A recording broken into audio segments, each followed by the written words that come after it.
Assalamualaikum warahmatullahi wabarakatuh. Alhamdulillahi rabbil alamin. Wassalatu wassalamu ala asyrafil mursalin Sayyidina Muhammadin wa ala alihi wa sahbihi ajma'in. Amma ba'du. Fi hadhihi al-fursah urid ana an ubayyin lakum jami'an bima yata'allaq bi fadilati tilawati al-Qur'an wa kadhalika bihamlatihi.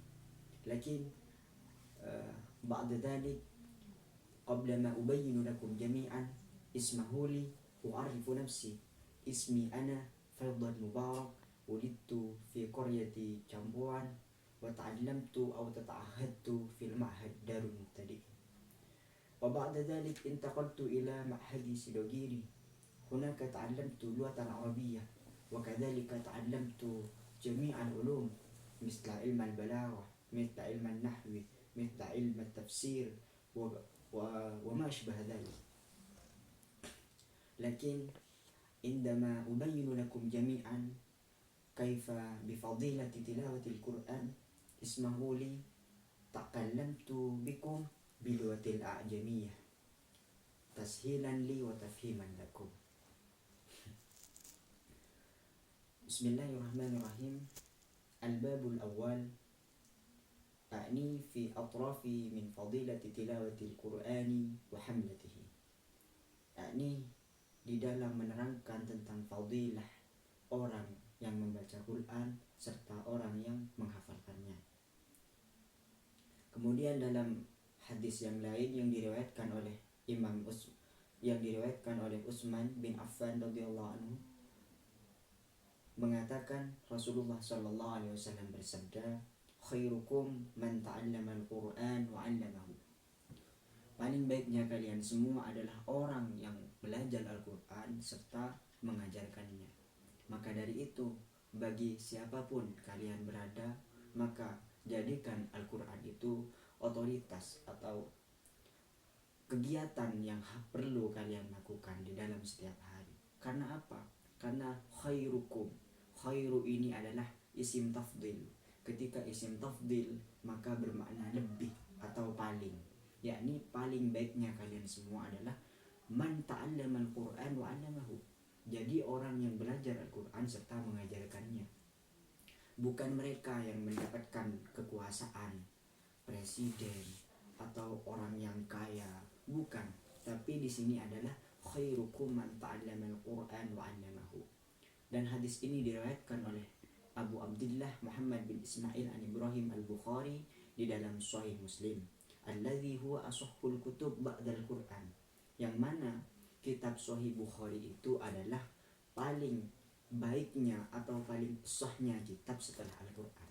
Jadi seperti ini, di dalam Islam itu ada empat yang perlu kita ikuti. Yang pertama adalah Al-Qur'an, kemudian As-Sunnah, kemudian ijma' dan qiyas. Empat ini yang menjadi dalil tendensi kita untuk mendapatkan ridha, untuk mendapatkan yang lebih dekat kepada Allah Subhanahu wa taala. Termasuk di antaranya adalah Sahih Bukhari.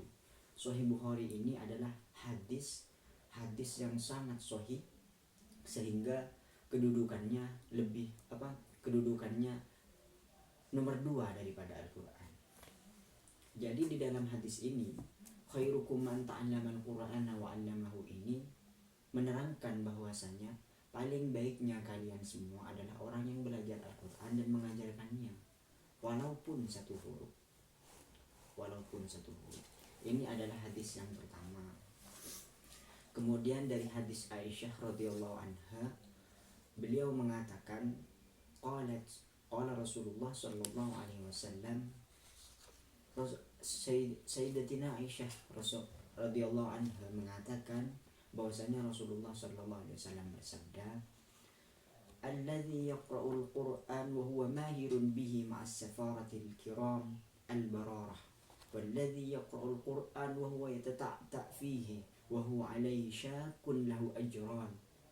Yang mana hadis ini diriwayatkan oleh Al-Bukhari wa Abu Husain Muslim bin Hajjaj bin Muslim Al-Qushairi An-Naisaburi fi Sahihihima.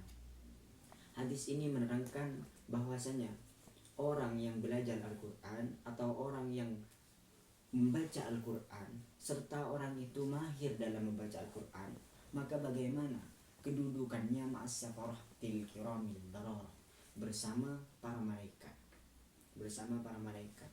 Kemudian yang nomor 2 adalah orang yang membaca Al-Quran, kemudian dia lisannya yata'ta, kaku dalam belajar Al-Quran, kaku dalam melakukan atau membaca Al-Quran, maka bagaimana dia mendapatkan 2 pahala, mendapatkan 2 pahala membaca Al-Quran serta lisan yang kaku dalam membaca Al-Quran.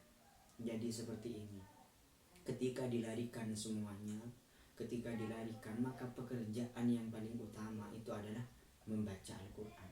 Karena afdalu ibadati ummati nadra qiraatul Quran nadran. Kata Rasulullah dalam hadis lain, paling utamanya ibadah umatku adalah membaca Al-Quran dengan cara melihat.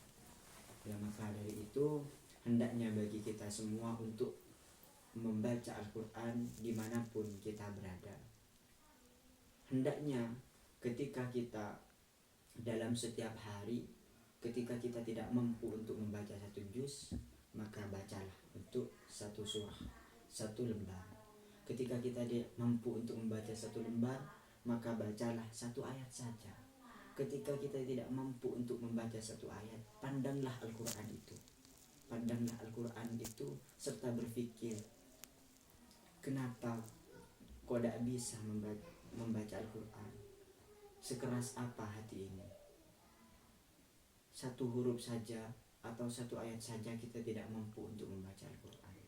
Maka dari itu, kembali kepada pembahasan yang pertama, khairukum man ta'allama al-Quran wa 'allamahu, serta hadis yang kedua yang diriwayatkan oleh Sayyidatina Aisyah mengatakan, orang yang membaca Al-Quran serta dia mahir dalam membaca Al-Quran, maka dia berkumpul dengan para malaikat yang mulia.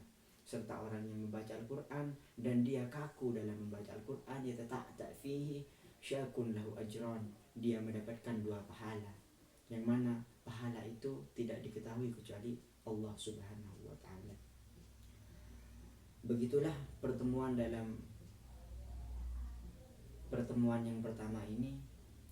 Kami harap alladzi kharaja min lisani alladzi khairan fahuwa minallah, wa ma asabaka min khairin faminallah, wa ma asabaka min syarrin faminni, li'annani al-insan makhlul khata' wa nisyan, walidzalik idza wajadtum al-khata' fahuwa minni. Aqulu wa talabtu al-afwa minkum, jazakumullahu khairan, thumma assalamu alaikum warahmatullahi wabarakatuh.